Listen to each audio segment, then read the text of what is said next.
Danforth and I have recollections of emerging into the great sculptured hemisphere and of threading our back trail through the cyclopean rooms and corridors of the dead city. Yet these are purely dream fragments involving no memory of volition, details, or physical exertion. It was as if we floated in a nebulous world or dimension without time, causation, or orientation. The gray half-daylight of the vast circular space sobered us somewhat, but we did not go near those catched sledges, or look again at poor Gedney and the dog. They have a strange and titanic mausoleum, and I hope the end of this planet will find them still undisturbed. It was while struggling up the colossal spiral incline that we first felt the terrible fatigue and short breath which our race through the thin plateau air had produced. But not even the fear of collapse could make us pause before reaching the normal outer realm of sun and sky. There was something vaguely appropriate about our departure from those buried epochs as we wound our panting way up the 60-foot cylinder of primal masonry. We glimpsed beside us a continuous procession of heroic sculptures in the dead race's early and undecayed technique, a farewell from the old ones, written 50 million years ago. Finally, scrambling out at the top, we found ourselves on a great mound of tumbled blocks, with the curved walls of higher stonework rising westward, and the brooding peaks of the great mountains shooing beyond the more crumbled structures toward the east. The low Antarctic sun of midnight peered redly from the southern horizon through rifts in the jagged ruins, and the terrible age and deadness of the nightmare city seemed all the starker by contrast with such relatively known and accustomed things as the features of the polar landscape. The sky above was a churning and opalescent mass of tenuous ice vapors, and the cold clutched at our vitals. Wearily resting the outfit bags to which we had instinctively clung throughout our desperate flight, we rebuttoned our heavy garments for the stumbling climb down the mound and the walk through the old stone maze to the foothills where our aeroplane waited. Of what had set us fleeing from the darkness of Earth's secret and archaic gulfs, we said nothing at all. In less than a quarter of an hour, we'd found the steep grade to the foothills, the probable ancient terrace by which we had descended, and could see the dark bulk of our great plain amidst the sparse ruins on the rising slope ahead. Halfway uphill toward our goal, we paused for a momentary breathing spell and turned to look again at the fantastic Paleogean tangle of incredible stone shapes below us, once more outlined mystically against an unknown west. As we did so, we saw that the sky beyond had lost its morning haziness. The restless ice vapors, having moved up to the zenith, where their mocking outlines seemed on the point of settling into some bizarre pattern which they feared to make quite definite or conclusive.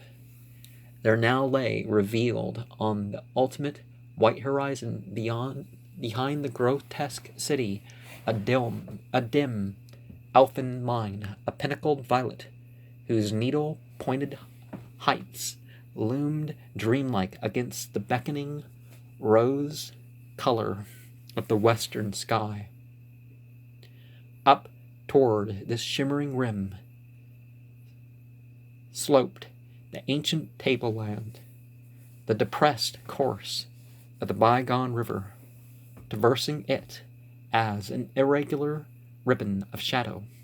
For a second we gasped in admiration of the scene's unearthly cosmic beauty, and then vague horror began to creep into our souls, for this far violet line could be nothing else than the terrible mountains of the Forbidden Land, highest of Earth's peaks and focus of Earth's evil, harbors of nameless horrors into arcane secrets, shunned and prayed to by those who feared to carve their meaning, untrodden by any living thing of earth, but visited by the sinister lightnings and sending strange beams across the plains in the polar night.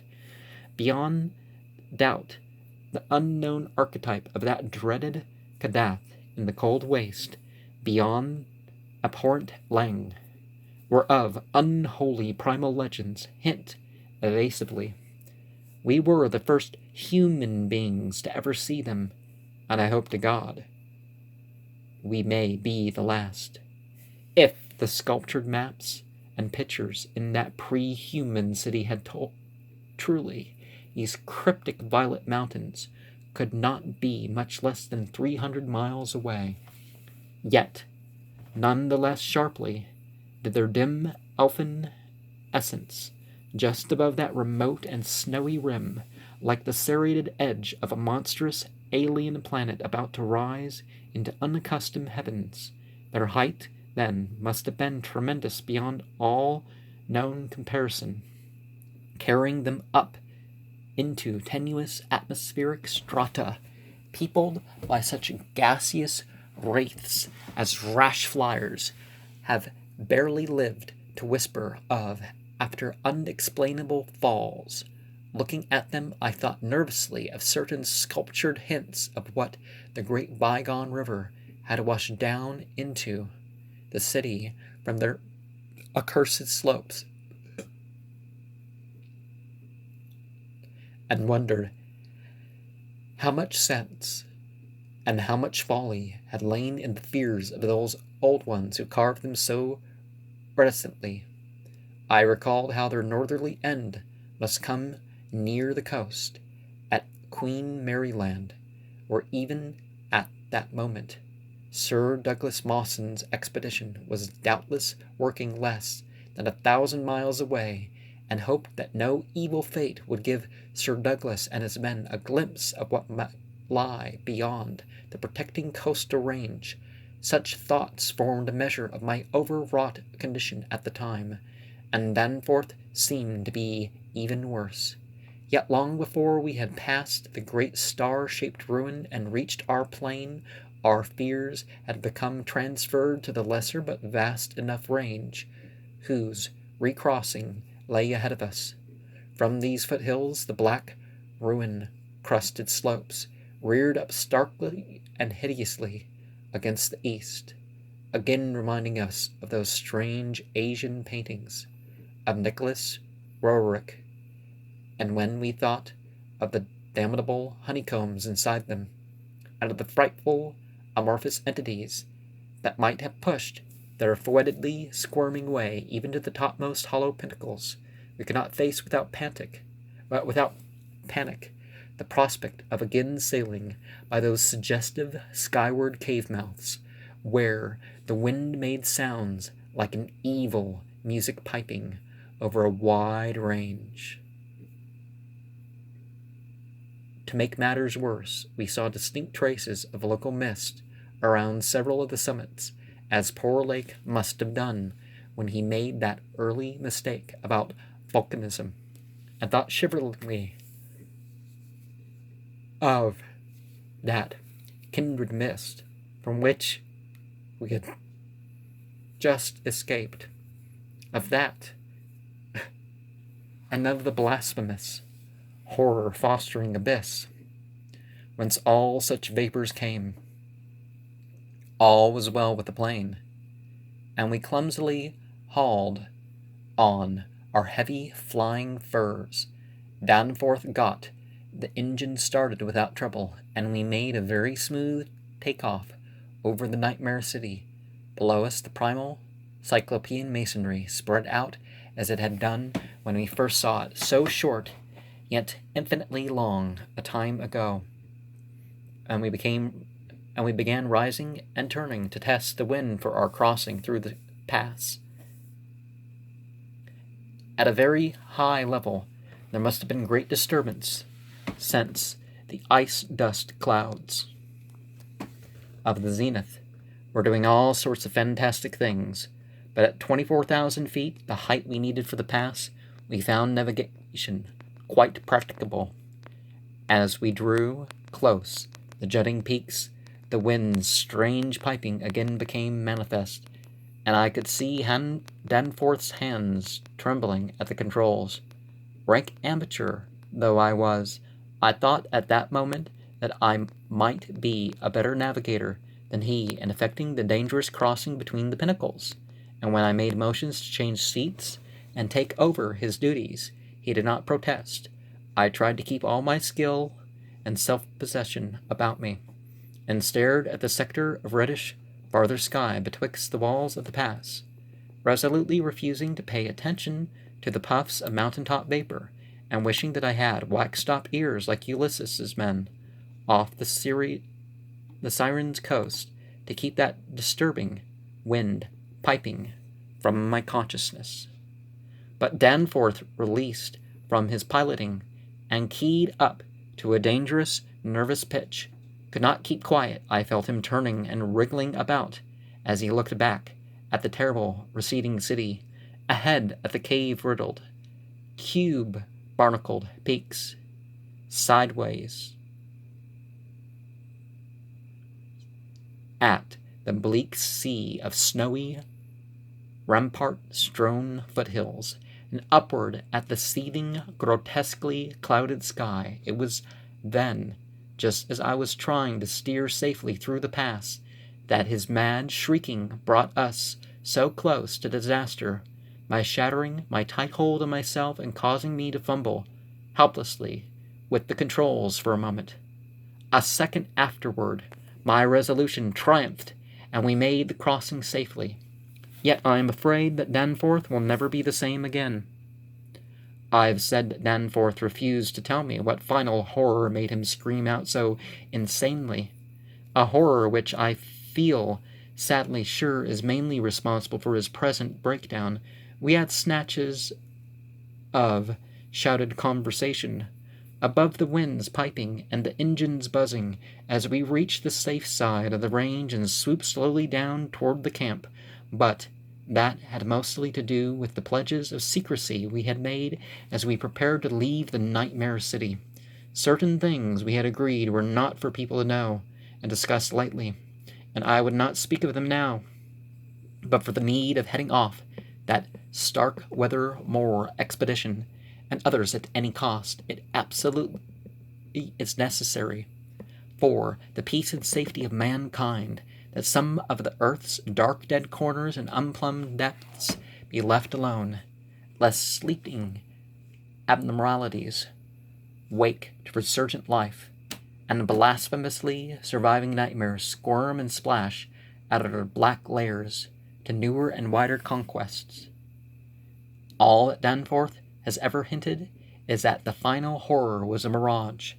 It was not, he declares, anything connected with the cubes and caves of echoing, vaporous, wormily honeycombed mountains of madness which we crossed, but a single fantastic, demoniac glimpse among the churning zenith clouds of what lay back of those other violet westward mountains, which the old ones had shunned and feared. It is very probable that the thing was a sheer delusion born of the previous stresses we had passed through, and of the actual, though unrecognized mirage of the dead transmontane city experienced near Lake's camp the day before. But it was so real to Danforth that he suffers from it still.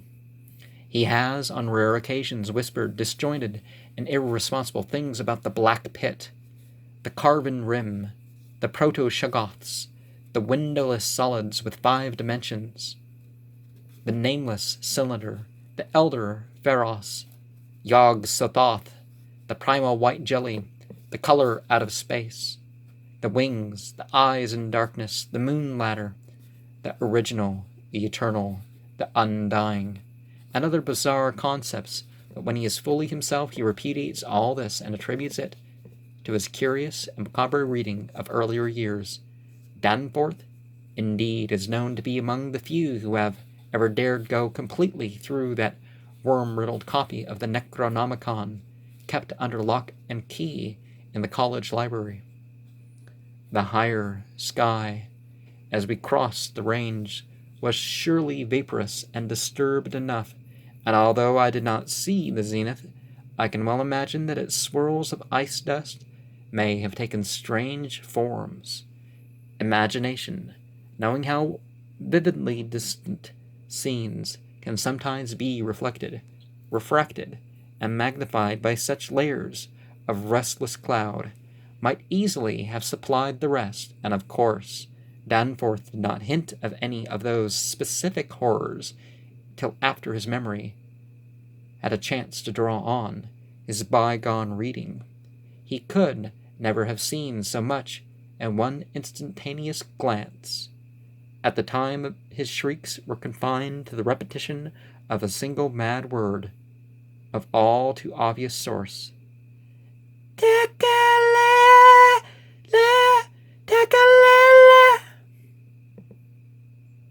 And sometimes there were spirits in places, and whether they knew, oh, humans are just over here, or whether they were just trying to avoid human encounters, sometimes this is not something to interfere with.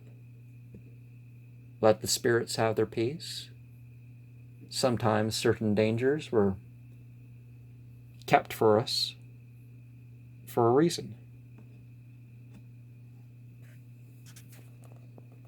And there are physical dangers.